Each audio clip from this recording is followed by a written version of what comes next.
मांग पत्र जिला अधिकारी को सौंपने का काम किया है। इसके लिए आप सबको मैं बधाई देता हूं, धन्यवाद देता हूं, हार्दिक अभिनंदन करता हूं।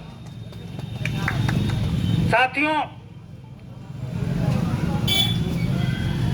आज का जो कार्यक्रम था वो कार्यक्रम का मुख्य जो स्लोगन था वो था कि बिहार में क्राइम बहुत तेजी के साथ बढ़ रहा है और एक तरह से कहा जाए तो बिहार का एक एक आदमी आज सुरक्षित हो गया है। आप लोगों को मैं याद दिलाना चाहता हूं कि जब नीतीश जी पहली बार आए थे, एनडीए गठबंधन के लोग कह रहे थे कि हमारे राज्य में 12 बजे रात में आप जा सकते हैं, कोई आपको खरोच भी नहीं लगेगा।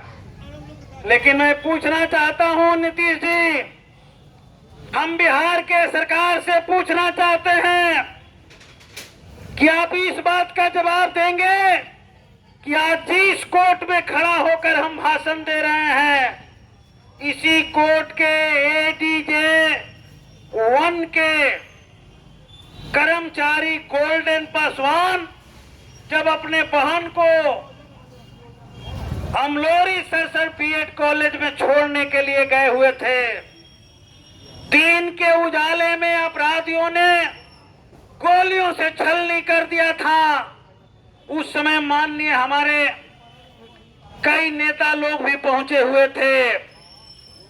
आज हमारे सामने उनका छोटा भाई अजय बिलख बिलख करके कह रहे हैं कि उस दिन तो सब लोग बड़े बड़े वादे कर रहे थे, लेकिन आज तक हमको कोई न्याय नहीं मिला।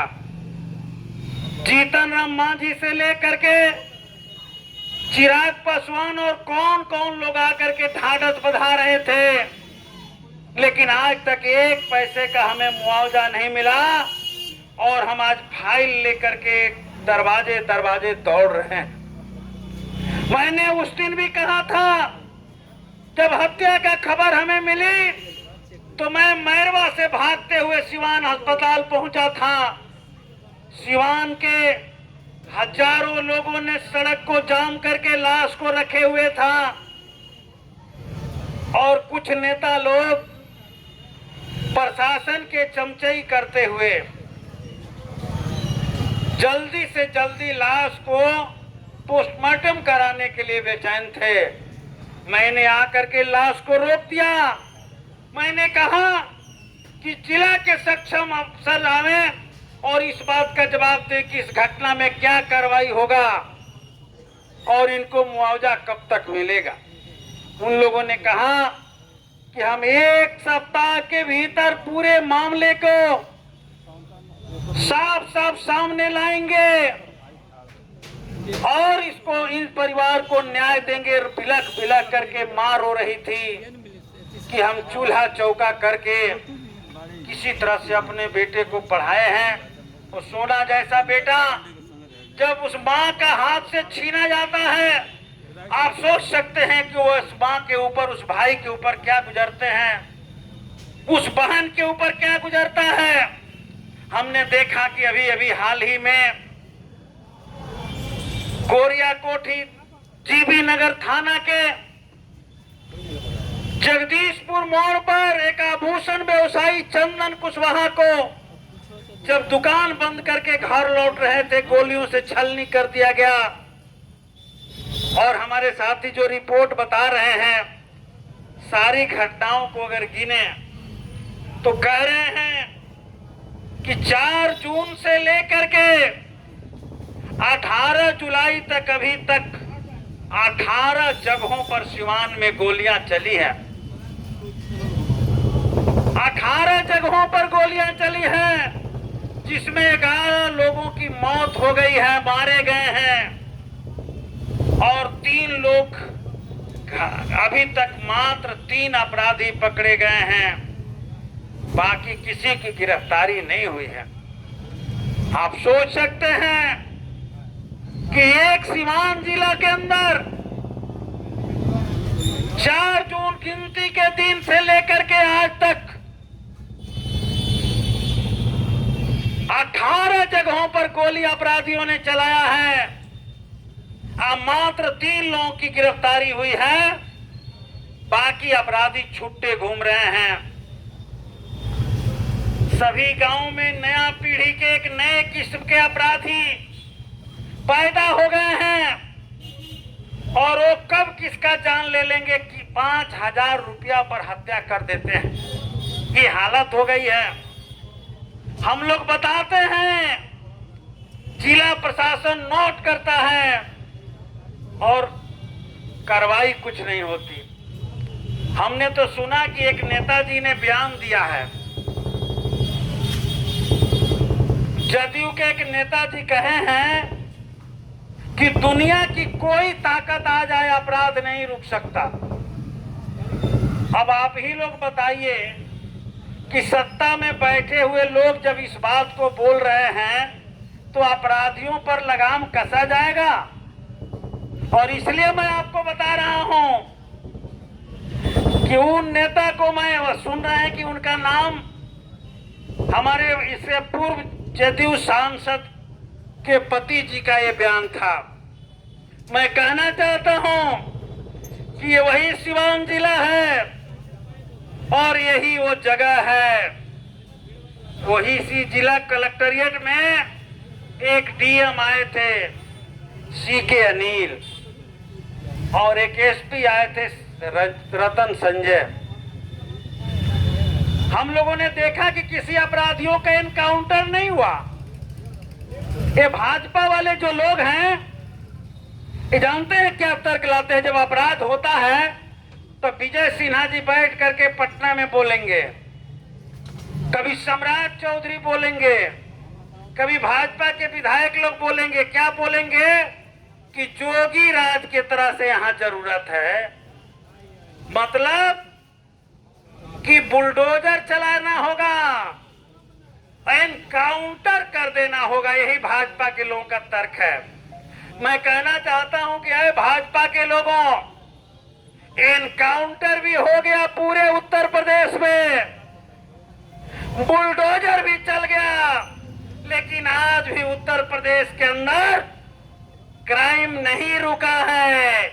आज भी बिहार से ज्यादा ही हत्याएं हो रही हैं। इसका उपाय भाजपाइयों, आप लोग जो कह रहे हैं वो नहीं है। इसका उपाय तो रतन संजय ने और सीके अनिल ने बता ही दिया, साफ साफ बता दिया। कान खोल करके सुन लीजिए। और उस समय आप लोग भी थे। क्या किया उन्होंने जानते हैं? हम जगदीशपुर जब गए थे परसों या चौथा रोज, किस दिन वहां के लोग व्यवसायी लोग रोड पर उतर करके जाम किए हुए थे और दुकान बंद किए थे। कोई सूचना दिया, कहा कि आइए। हम कहे कि चलिए भाई, सिवान जिला का हिस्सा है, भले ही हमारा विधानसभा नहीं है। बहुत लोग आश्चर्य व्यक्त कर रहे थे कि जीरादेई से कैसे गोरिया कोठी में चले आए। खैर जो हो, हम तो पूरे बिहार में कहीं भी खून बहेगा, हमारे अंदर पीड़ा होती, हम दौड़ करके जाते हैं। मैं क्या, हम उस दिन उन लोगों से कहा, सब लोगों से कहा कि इन लोगों का मांग सुनिए, क्या कह रहे हैं लोग। इससे भयंकर गर्मी में लोग बैठे हुए थे। लोग कह रहे थे कि जीवी नगर थाना प्रभारी सारे अपराधियों से मिला हुआ है और 7 अपराध की घटनाओं को लोगों ने गिनती किया जो तत्कालिक तौर पर हुआ था। छेड़खानी, लूट, हत्या, गोली चलाना। और लोग कह रहे थे कि शराब से लदी हुई जो ट्रक पकड़ा गया, आधे घंटे के अंदर ट्रक को भी ये छोड़वा दिया। तो क्या असली कारण है? क्राइम बढ़ने का असली कारण मैं बताना चाहता हूं, सुन लीजिए। ये जितने अफसर लोग हैं, ये लोग अपराधियों से साठ गांठ रखते हैं। सीके अनिल और रतन संजय ने दलालों को फटकने नहीं दिया। चेंबर में कहा कि कोई दलाल नहीं आएगा और अपराधियों को सटने नहीं दिया। 24 घंटा के अंदर जो अपराधी के पास लाइसेंस था तो भाग गया कहाँ? दुबई भाग गया। और जिन अपराधियों के पास कुछ नहीं था तो जिला से भाग के बदर हो गया। हम लोग देखे जितना दिन थे किसी पर गोली नहीं चलाया उन्होंने, काउंटर नहीं किया उन्होंने।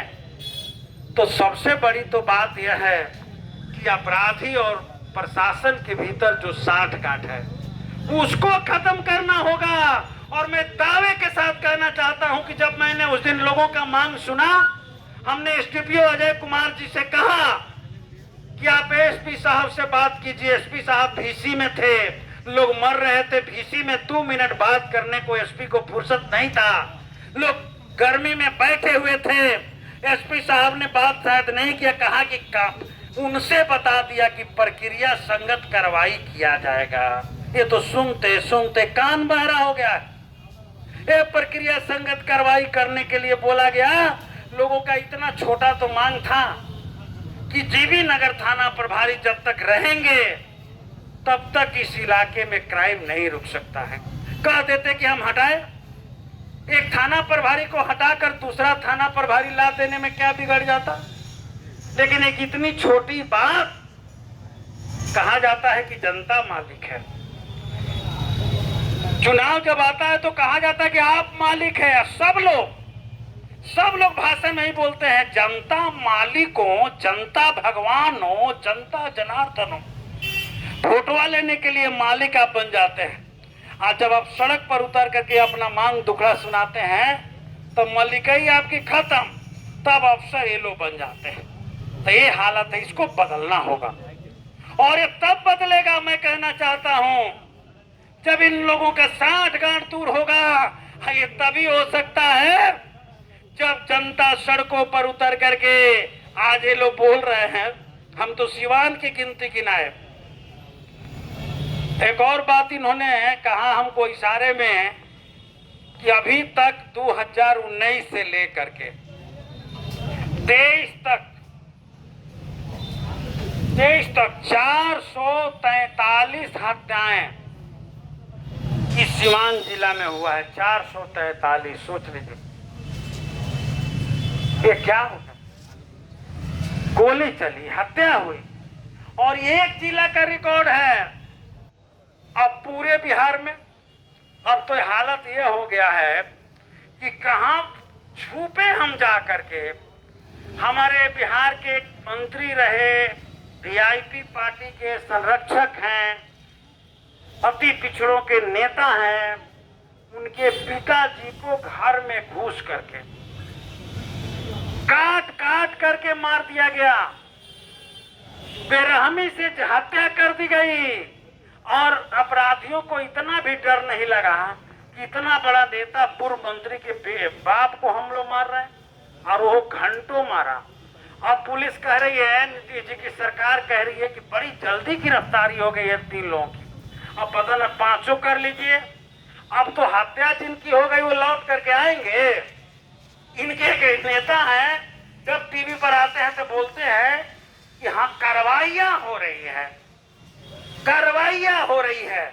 अरे मैं कहना चाहता हूं कि कार्रवाइयां होगा कि नहीं, अपराध रोकना चाहिए। अगर अपराध नहीं रुकता है तो ऐसी सरकार को 1 मिनट भी गद्दी पर नहीं रहना चाहिए। ये काम करने की जरूरत है।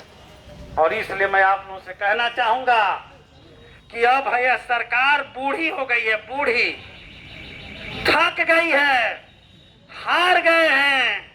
असेंबली में जब बोलते हैं मुख्यमंत्री जी, तो उनका बड़का अफसर के पाठक क्या कहता, चिटकी बजाते कहता है कि मुख्यमंत्री से बड़े हम हैं। देखे ना, इतना दिन मुख्यमंत्री जी डांटते रहे कि अंत में क्या करना पड़ा, छुट्टी लेके विदाई हुआ। वो अपना कानून यहाँ अफसर चलाते हैं। बिहार में जनता का राज नहीं, ये नकली सुशासन की बात हो रही है, असली सुशासन नहीं। यहाँ अफसरों का राज है, जो अफसर चाहता है वो होता है। और इसीलिए मैं कहना चाहता हूं कि अब हमारी सरकार की बात अगर अधिकारी नहीं सुनता है तो विधायक किस खेत के मूल्य है भाई। और विधायक नहीं है तो पर आप कहां जाएंगे, जिसको आप चुन करके भेजते हैं। तो सबका मन बढ़ा करके वो रखे हैं। और रोज पलटते हैं, ऐसे ऐसे ऐसे पलटते भी रहते हैं। और कुछ अंधभक्त लोग हैं उन्हीं के साथ सटल रहते हैं। अरे भाई, मैं कहना चाहता हूं कि अब तो आंख खोलिए और ऐसी सड़ी गली ढही मरी सरकार को इस बिहार प्रदेश से आप विदा कर दीजिए, यही आज जरूरत है। और इसलिए मैं आप लोगों से कहने आया कि हम लोग अधिकारियों से गुहार लगाने नहीं आए थे। यहाँ हम देख रहे थे कुछ वर्दी पहन के लोग हम लोग को पहले ही रोक रहे थे। अरे हम लोग गेटवा तोड़ने नहीं आए थे भाई। आज जिस दिन गेटवा तोड़ने आ जाएगी जनता, उस दिन आप लोगों से गेटवा रोकाएगा? कभी नहीं रोकाएगा। हम लोग तो पहले से ही शांति से वार्ता करने आए थे। तो ये डीएम साहब के छोटा सा ये टूटा फूटा गेट क्या रोकेगा? हम लोग तो जनता जब चढ़ती है तो उठा के श्रीलंका देख लीजिए। और वो बात छोड़ दीजिए, बिहार में एक बार जो है गेट लगा दिया गया था और जनता चढ़ गई तो बड़का गेट तोड़ करके घुट गई, असेंबली में घुस गई। गेट कोई दुनिया में ऐसा गेट नहीं बना है जो जनता के ताकत को रोक सके। और जिस दिशा में आप बिहार को ले जा रहे हैं ये संभालिए। मैं आप लोगों से कहने आया हूं, मैं डीएम साहब से कहने आया हूं, मैं एसपी साहब से कहने आया हूं और एसपी और डीएम साहब के माध्यम से हम बिहार सरकार को कहने आए हैं, चेतावनी देने आए हैं। पूरे बिहार के तमाम जिलों से हम लोग चेतावनी दे रहे हैं कि अभी भी वक्त है, संभल जाइए।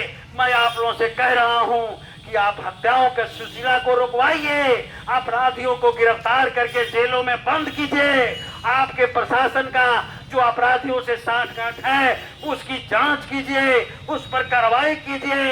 और नहीं तो 1 साल से थोड़ा सा ज्यादा समय है, जनता निगाह लगा के देख रही है।